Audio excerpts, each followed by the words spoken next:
Alright guys, this is a quick Google Sheets tutorial to get Google Sheets to do some calculations for you. So generally when you're using a spreadsheet, you have to basically do the calculation once yourself, and then the spreadsheet will repeat the same calculation over and over and over again. Okay, spreadsheets are cool like that. So, as we went over in class, we get velocity from a position graph by calculating the slope.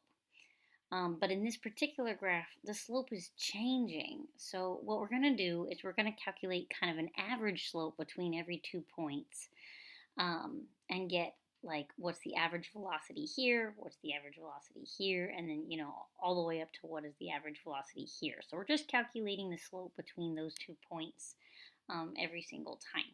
But we have to do it a bunch of times because we've got a bunch of data. So it is helpful, again, you have to do it once, so it's helpful to remember that slope is equal to rise over run. And you've seen this before as change in y divided by change in time, x, change in x. But for us, we have time on the x-axis and position on the y. So for us, this slope formula turns into slope equals change in position divided by change in time. Okay. So change in means you have your final minus your initial. You've seen this before in math as well, where the change in x is going to be x2 minus x1, so that's the final position minus the initial position. And I'm gonna put that in parentheses because when we tell the spreadsheet to calculate it for us, it has to be in parentheses in order to work.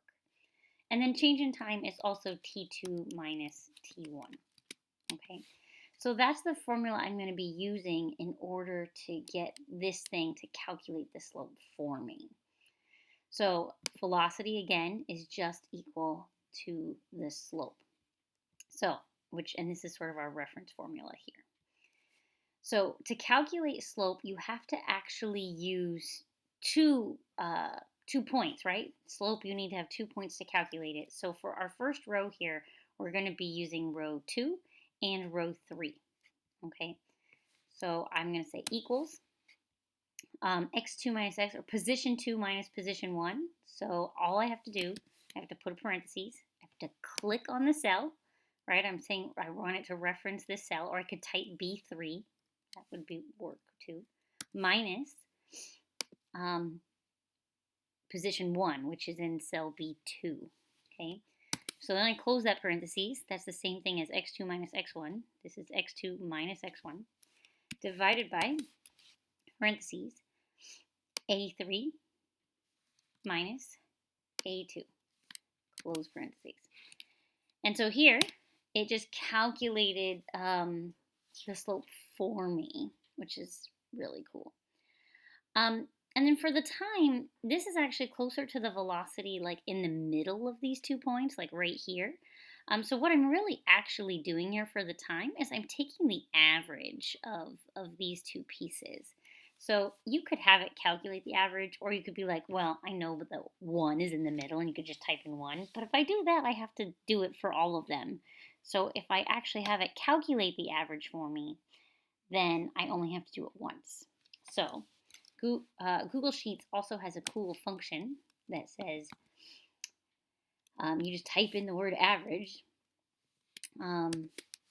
And it started giving you a parentheses immediately. And I'm just like, all right, do those two cells.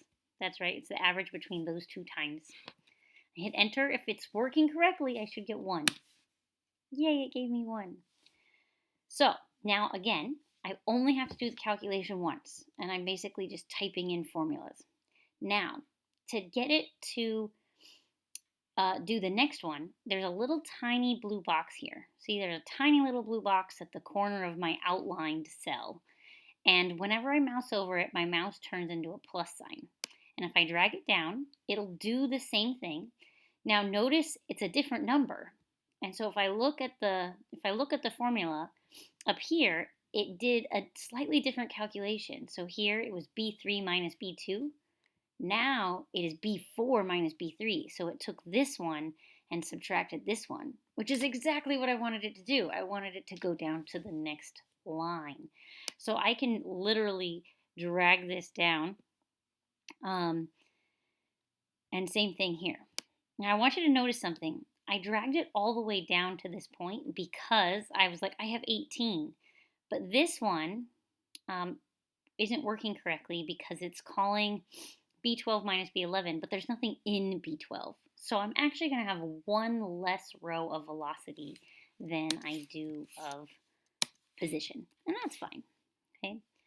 And then I'm going to take this, and just like I made a position graph down here that's all pretty, I am going to graph this one as well.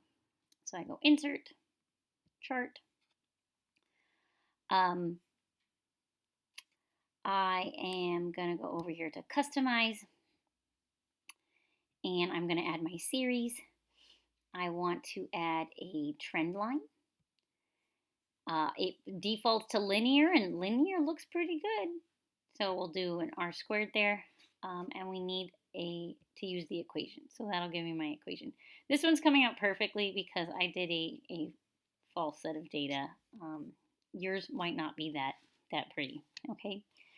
So so it's looking pretty linear. That's great. I might want to change the title.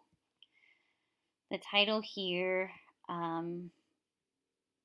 I'm going to say, for me, this is spinner number 5, and I'm going to say it's the velocity graph, right? So if I just put that, my axes are labeled. Notice that I've got time on the x-axis and velocity in centimeters per second on the y-axis. And I'm just going to move that so that I can see the two graphs kind of side by side. And so that is how you can use Google Sheets to calculate all this stuff for you so that you don't have to calculate the slope like 10 times, right? You don't want to have to do that 10 times. So the spreadsheet will do it for you. It's really nice that way. And that is how you get your graph. Remember, you need that equation of best fit to turn that into your final product. Okay? And that's how you use Google Sheets. And where's my stop button?